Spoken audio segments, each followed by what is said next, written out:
Welcome to Serving Service Animal Teams. I'm Kitty Heavener, and this is my dog, Portia. We'll be talking about service animal teams and how to work with them today. People with disabilities make up a large and rapidly growing segment of our population. Many of them use service animals to mitigate the effect of their disabilities. A federal law known as the Americans with Disabilities Act requires you to provide the same level of care to this population as you do to people who are not disabled. The tools you'll pick up will help you do just that. Here are the objectives. Define service animal as used by the Americans with Disabilities Act. Distinguish between service animals and family pets. Identify areas where service animals are allowed to accompany their handlers. Describe best practices to enhance the safety and minimize stress for service animal teams and you. Explain the importance of having comprehensive service animal policies and identify at least 3 issues that should be addressed in these policies. Recently, we had an opportunity to interact with Cincinnati fire recruits. You'll see how we explained these topics and hear their reactions. What's the first thing that goes through your mind when you think about service dogs? Anyone? Recruit Daniels, how protective they are of the carriers. Okay, recruit and how protective they might be. Well, let's take a look at a brief slide that will kind of show what service animals are and what they do, and see what you think after that. Service dogs are perhaps best known for guiding people who are blind. They can help people with other disabilities too. Here are just a few of the things they can do. Use specialized phones to get help for their handlers.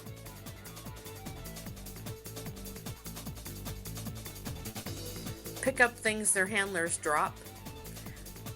Brace or support handlers who have mobility problems. Alert people who are deaf to specific sounds such as the phone ringing or someone calling their name. Help people with autism by disrupting destructive or impulsive behaviors. Responding to seizures. Alerting diabetics to changes in blood sugar levels. And alerting handlers with allergies to the presence of allergens.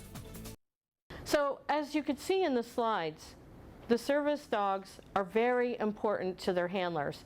They are as important to their handlers as your partners are to you. And just like your partners, these dogs are specifically trained to do the jobs that they do. The jobs that they do have to be related to the person's disability.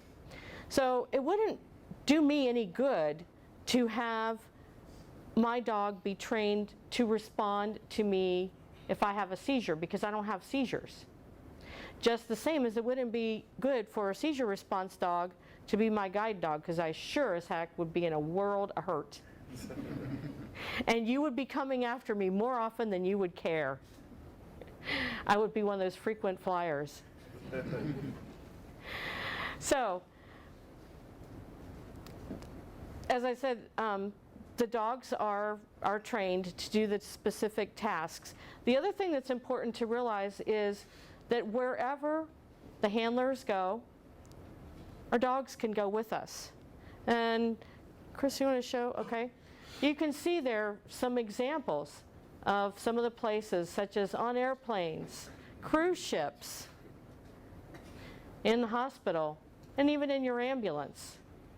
They can also be in stadiums and all kind of different things. So if you are called to respond to a situation and you get there and discover that there's a service dog involved, it could be far more than just the person's home.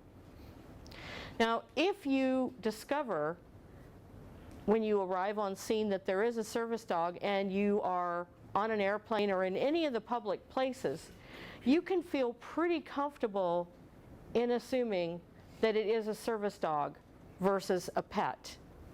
Because pets are not trained to do specific tasks, and they're not trained to do specific tasks for someone with a disability. And that's the key thing with service dogs. They are trained to help people with disabilities. So if you are in a person's home, you might not know, is it a pet or is it a service dog? But you can put yourself at ease by asking 2 questions. One of them would be, is this a service dog? And if the person says yes, then you can ask, what task has it been trained to do? Okay? Because let's face it, I used to work in the communities and I'd go into people's houses. I know about those little ankle-biting dogs. I know all about them. And I sometimes was a little concerned about my own safety as a dog lover. So it's okay for you to ask those 2 questions. In fact, the Americans with Disabilities Act, ADA, says that you can ask those 2 questions, and that act actually says that where the handler goes, the dogs go. Now, service dogs come in a variety of breeds and sizes. And that's why it might be really helpful for you to just be able to ask the 2 questions that we talked about. Is it a service dog, and what task has it been trained to help you do? The other thing you'll notice here, Portia has, and I guess she's going to be, oh, there she goes. Portia she has this harness on, okay? But harnesses or any other form of identification are not required. So you really are in a conundrum of knowing, service dog, family pet. Will I be safe? Am I about to lose part of my leg? So just remember to ask those 2 questions to kind of put your own mind at ease. And know that there is no special attire or form of identification that you can ask for. Some dogs are trained by different schools, and some are trained by people who are special trainers. Like Chris is a dog trainer, and Chris trained Dazzle. I got Portia from Guiding Eyes for the Blind in Yorktown Heights, New York, and she has been specially trained. So she came already trained for me.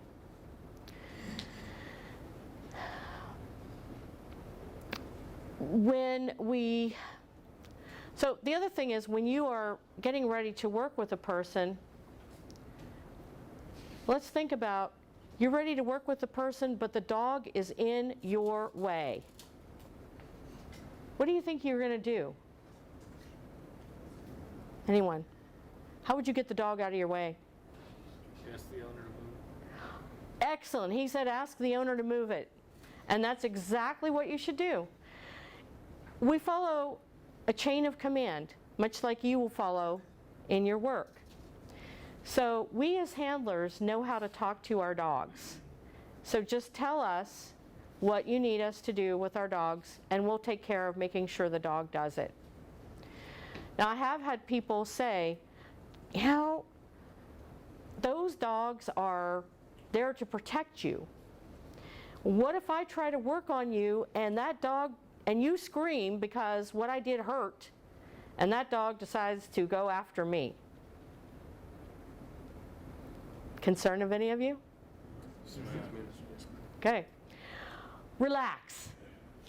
Service dogs are trained to do a specific task to help the person with their disability. They are not trained, protection, as a matter of fact, is not a part of their job. So I could be screaming bloody murder, and my dog is probably going to be very concerned. She's going to want to be with me. She's not going to bite you, because that's not part of her job. Okay? And You might be thinking, yeah, but it's a natural instinct for dogs to want to protect you. Well, these dogs not only is protection not part of their job, they are selected for their temperament. So a dog that shows real aggression toward other people isn't going to be a service dog. Okay, does that help? Yes, ma'am. All right, so basically we've talked about the fact that the service dogs go wherever the handlers go because we depend on them just like you depend on your partners. They are trained just as you and your partners are trained, and that they're not going to bite you because protection isn't part of their job.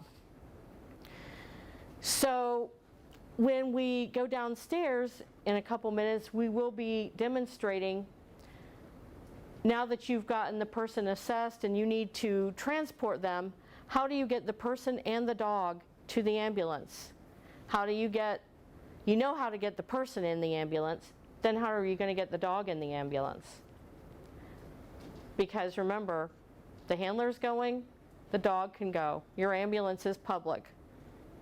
Now, one thing to think about though is, what if my dog and I were both injured? My dog needs medical care and I need medical care. What then? What's going to happen to my dog? Any thoughts? Take it to the vet.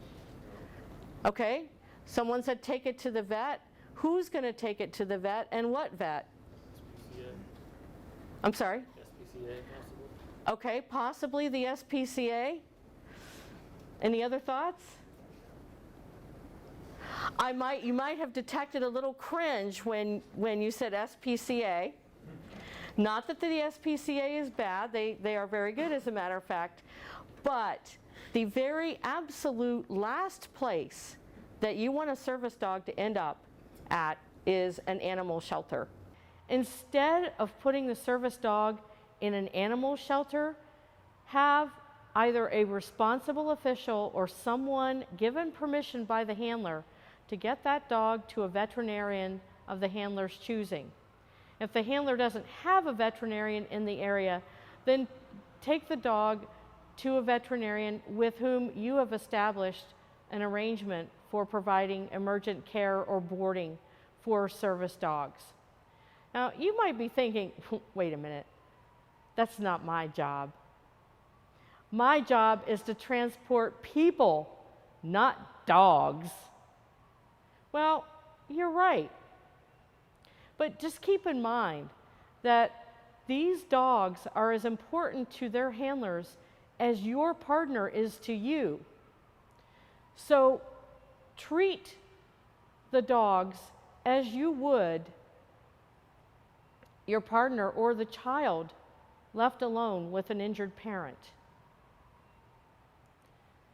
Sometimes handlers can't control their dogs because of their current medical condition. The handlers may have to be airlifted. Their dog cannot go with them. And the ADA recognizes that.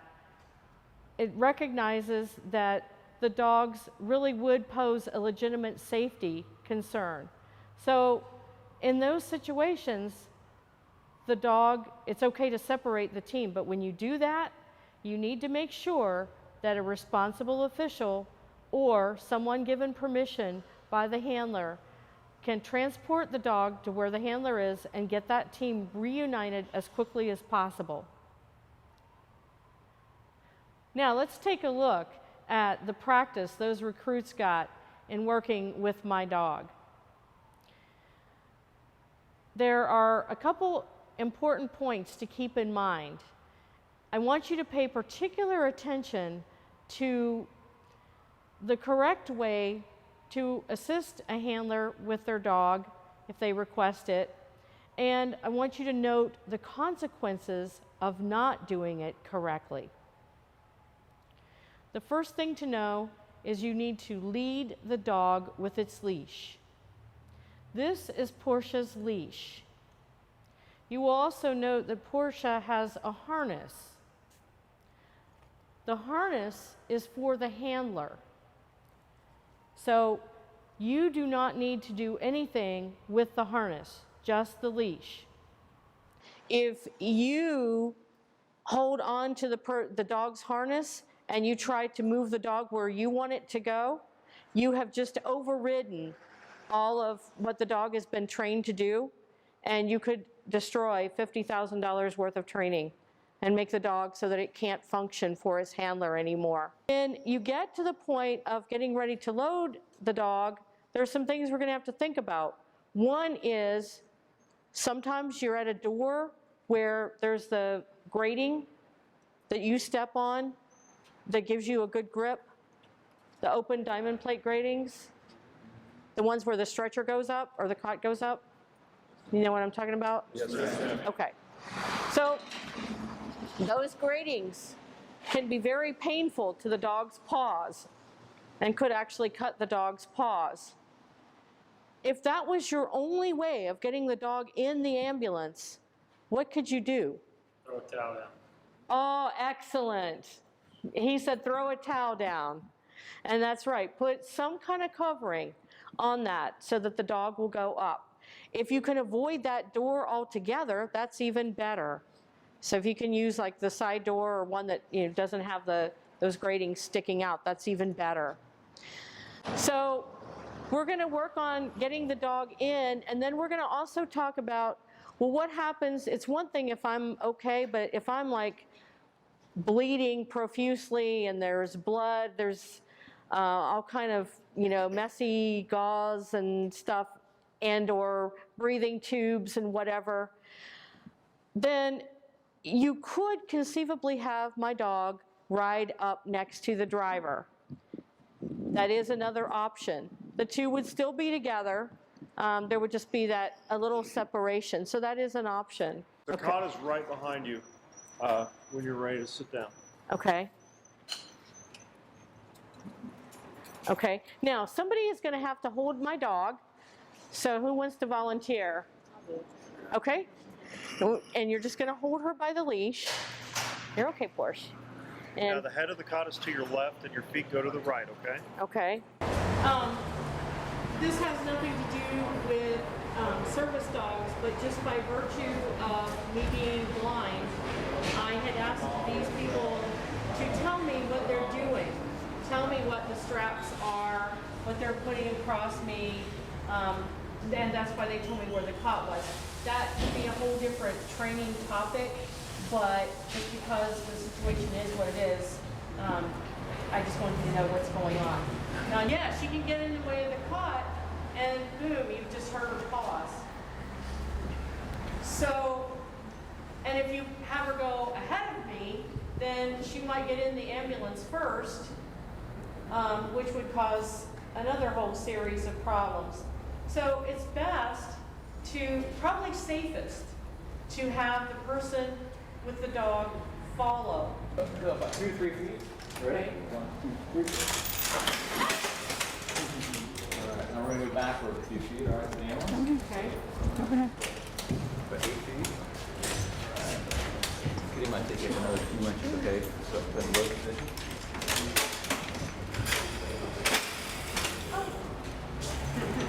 Your arm is in. You're good. I'm going to let you go. Here we go.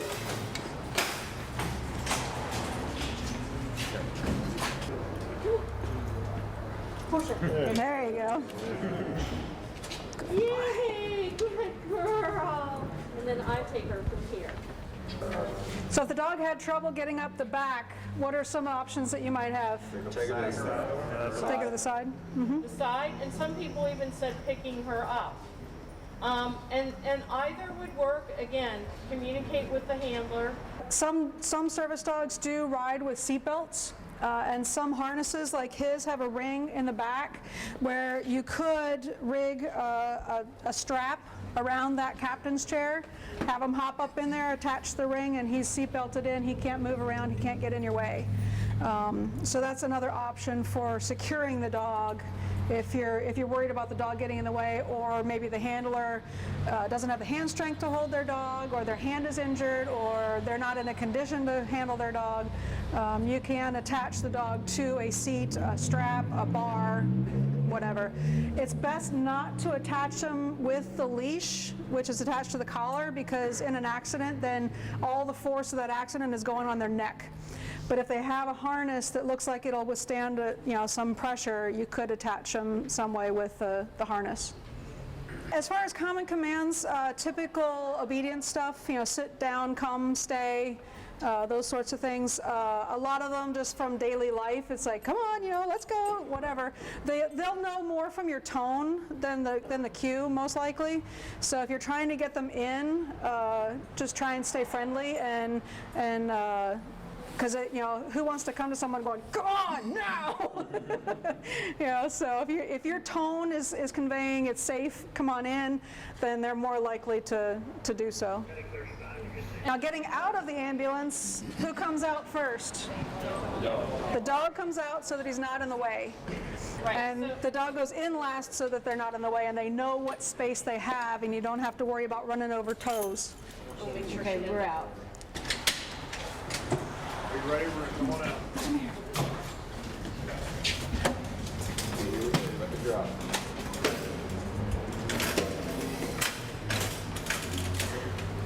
On the ground.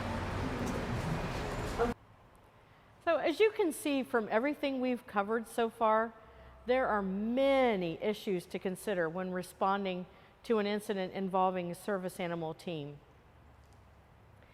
Having a service animal policy is a good way to make sure that everybody is on the same page when dealing with these issues, and following the policy can give you peace of mind knowing that you're complying with the Americans with Disabilities Act and any other applicable laws.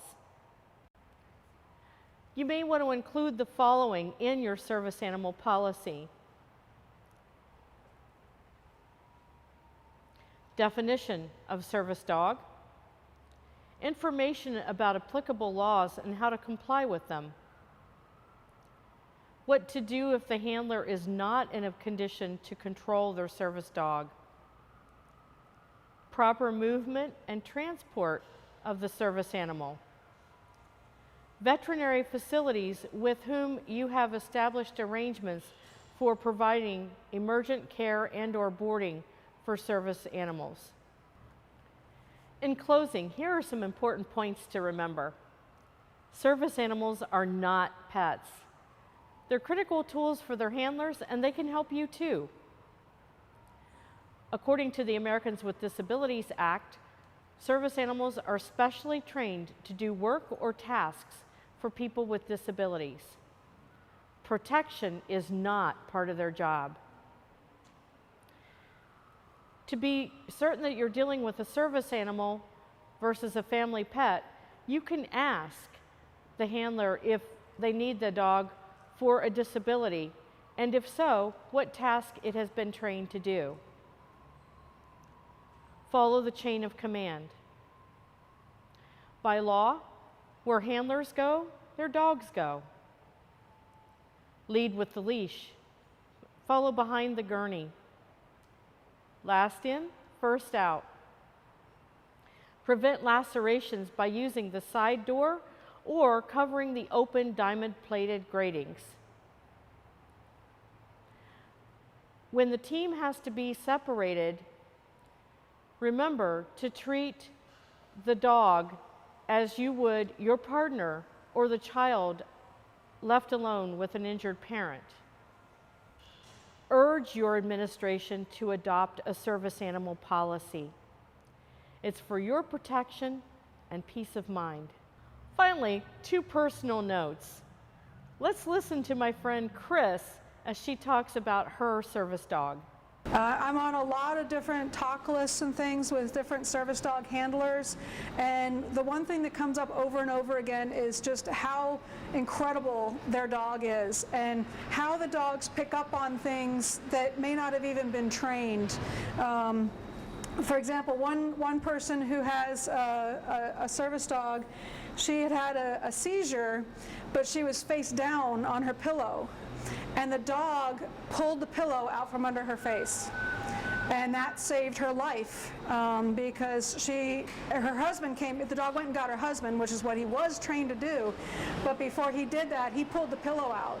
So it's little things like that. They literally can save the person's life, and you don't know when you're dealing with a person with a service dog whether that has happened yet or not, or whether it will happen in the future, but the potential is there. And so between the training and that support and that life-saving ability, these dogs are incredibly valuable and incredibly special to their people. Dazzle allows me to not need as much medication, not need as much pain medication. He picks up things that I drop so that I don't have to bend over, which is quite painful for me.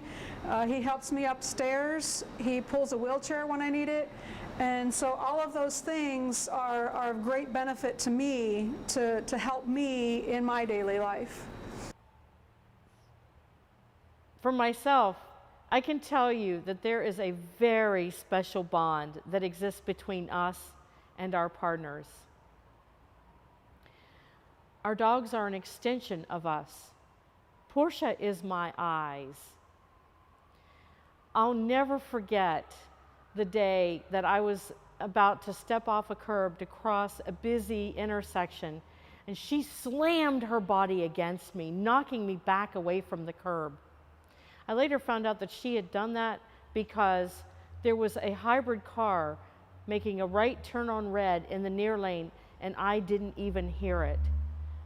Fortunately, with her training, Portia recognized that there was danger, and she knew how to get me away from it. What can I say?